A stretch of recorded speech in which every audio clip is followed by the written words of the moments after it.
Hey everybody, this is Perch. If you listen to the show for any length of time, I might tell you who's my favorite Japanese comic creator. You all know by now, right? I would hope anyone who's listened to this has, but any length of time, knows that answer is very solidly Rumiko Takahashi. And Takahashi, in my mind, is, I think there's a bunch of different ways you could describe her. I would say she's the Jack Kirby of manga. She has done a variety of highly successful works.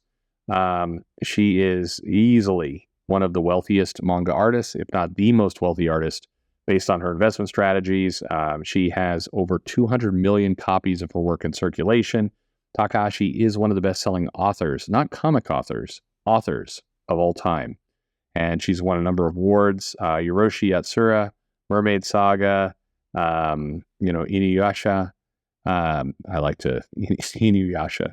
Sorry, Mason Ikoko, which I still love very much as one of my favorites, and easily one of the comics that got me into manga, and pretty much I think was my first major kind of falling in love with Japanese culture and Japanese art. Ranma 1/2. And so if you don't know Rumiko Takahashi, I've talked about her on this channel before. There's a video dedicated to her. But she is absolutely incredible of a creator. And I always get irritated when, you go to San Diego Comic-Con or you see some of these panels and you're like, it's about time women break into comics. It's like, look, if your argument is that more women should be in comics, fine. But I think it's absurd that Rumiko Takahashi continues to be ignored by a lot of women in the U.S. who are still pretending like, it's impossible for a woman ever to break into comics. And meanwhile, you've got a woman who not only did this, became the wealthiest, one of the most influential people in all of manga and kind of creation for this series. Super, super wealthy, insanely nice as a person, and was also doing it in Japan. And I mean, spoilers, Japan, not the easiest place for women to let's just say that if you're a woman try to break into a man's world in the U.S., I have sympathies for you, but I'd like to introduce you to Japan, where that problem is infinitely harder. But anyway, Rumiko Takahashi, obviously, definitely take a look. If you're hearing this name for the first time here for some crazy reason, go take a look. But I kid you not, I think the Jack Kirby, unfortunately. Jack Kirby didn't have the same financial success that Takahashi had, but this is somebody definitely to check out. Master storyteller, artist, very, very smart, kind of visionary about where things can go. And proof, if you're listening to those YouTube channels that are all about women shouldn't be in comics, okay, this one is a clear example of where you're out of your mind. But there, like I said, Ranma was one that I fell in love with, and just it's funny. It's got a lot of heart. It's you could call it it's a comedy, basically. That's what it is. Some people label it a romantic comedy. It is not. I think that is a poor idea. It certainly taps into the, Japan drama of manga and some of those elements. But it's a comedy at its whole. But there's some news on Ranma 1/2, and I'm always excited to see it. But I admit I feel bittersweet about this news because it is. You just know what's going to happen next. So let me read this to you, and then I'll explain a little bit. So Ranma 1/2, the franchise is coming back with brand new anime. It says details of the project are going to be revealed here in a couple weeks, July 17th, 2024. And they're talking about it being a reboot, but that's not what Takahashi is exactly saying, but it is a new anime project. So let's, but here, I'm going to read the bottom part of this story. Actually, you know what? Let me read instead part just from Wikipedia, and then we're going to go to how Screen Rant is talking about, which pretty much sums up why I'm so nervous about this. So this Ranma 1/2 was written and illustrated by Rumiko Takahashi. It was serialized from 87 to 96. It then went and spawned an anime empire, a lot of different movies. And basically, the story revolves around a teenager named Ranma Satomi, who was trained in martial arts since early childhood. As a result of an accident during a training journey, basically, he and his father swam from Japan to China for their training. And they were obsessive about this because they're just, manly men who are training and everything else. And they went to this cursed training, cursed springs part of China. And they fell in to the springs, but not knowing that the springs carry a horrible curse where if you, whatever spring, basically these little pools, whatever spring you fall into, you will take the form of someone who died in that pool whenever cold water lands on you. And you will return to your original form when hot water goes on you. So Ranma falls into the spring of cute young girl. And so whenever he now gets cold water on him, he goes from being a manly, training to be a samurai warrior, turns into a cute young girl. His father turns into a giant panda. This is important because, well, you'll get why in a moment. But a number of characters fall into these pools. We have a Chinese girl who turns into a cat. We have somebody else who turns into a pig. We have somebody else who turns into a duck. There's people basically constantly falling into these things, and they're turned into those characters, and then comedy ensues.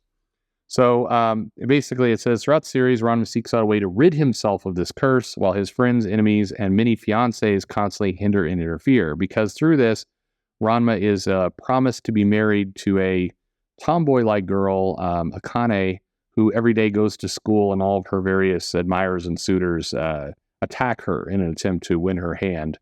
And then, is randomly changing into a girl against his will, and sometimes he learns to kind of harness it to use it to his advantage, like getting people to buy him sweets and things.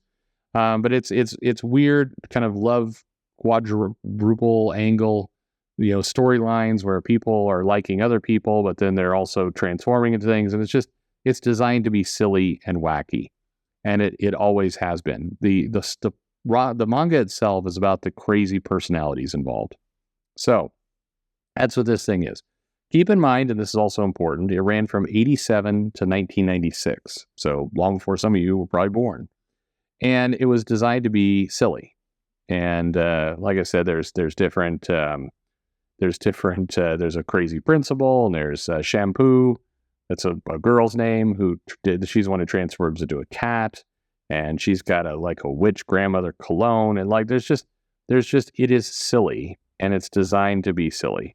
So that's the plan. So now I'm going to read you this Screen Rant article, which pretty much sums up why this is going to be a problem.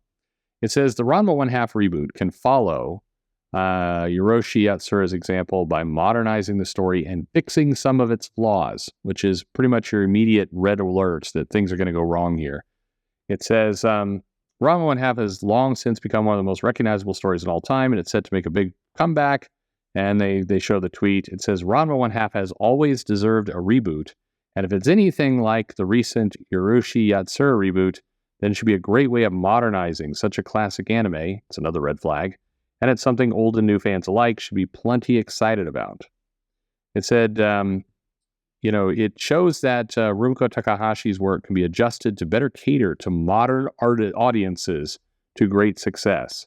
And it will give it a more modern setting, reworking some of the writing that hasn't aged too well, and streamlining the largely episodic narrative.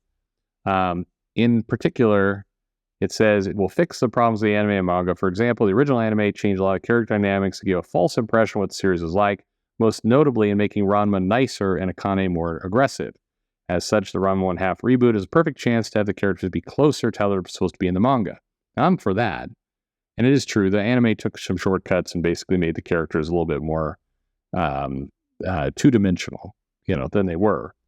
But basically, it says another problem the reboot could fix is with the manga's ending. Naturally, the reboot should adapt the entire story as opposed to the original anime, but with how the contentious the manga's ending was for not resolving any of the story's relationship drama, including Ranma and Akane's, the Ranma 1/2 reboot can be used to basically provide general closure.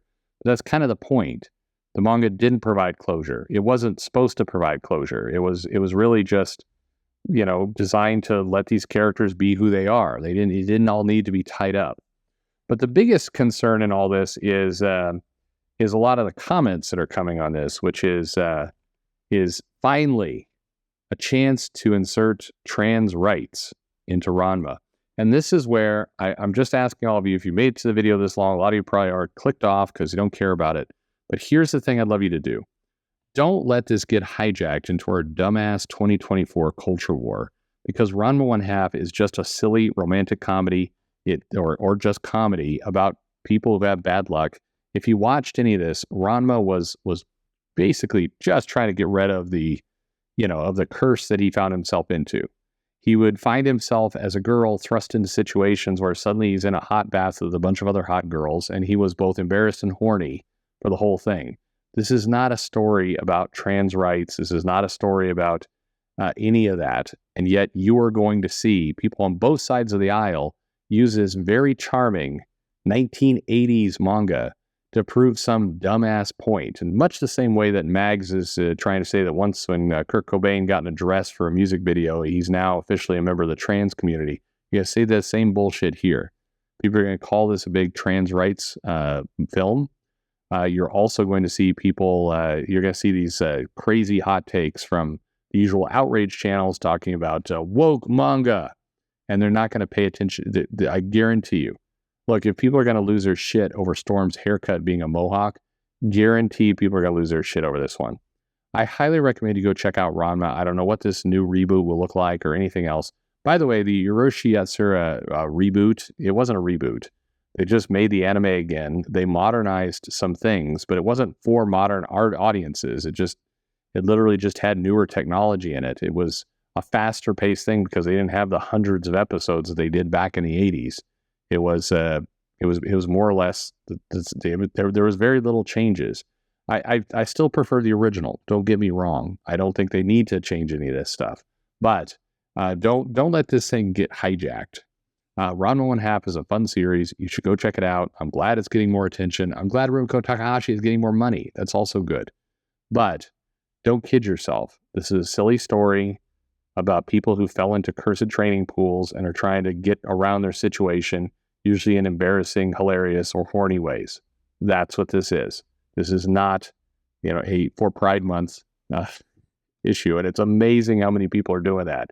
They announce this, it's like, oh, boy turns into a girl, Pride Month, and I've seen articles already putting Ranma with like carrying around a pride flag and the thing. It has nothing to do with any of that shit. It's just funny. Don't let the dumbass culture war interfere with something that is certainly near and dear to my heart, and I know if you read this stuff, most of you will be too. So, thanks for listening.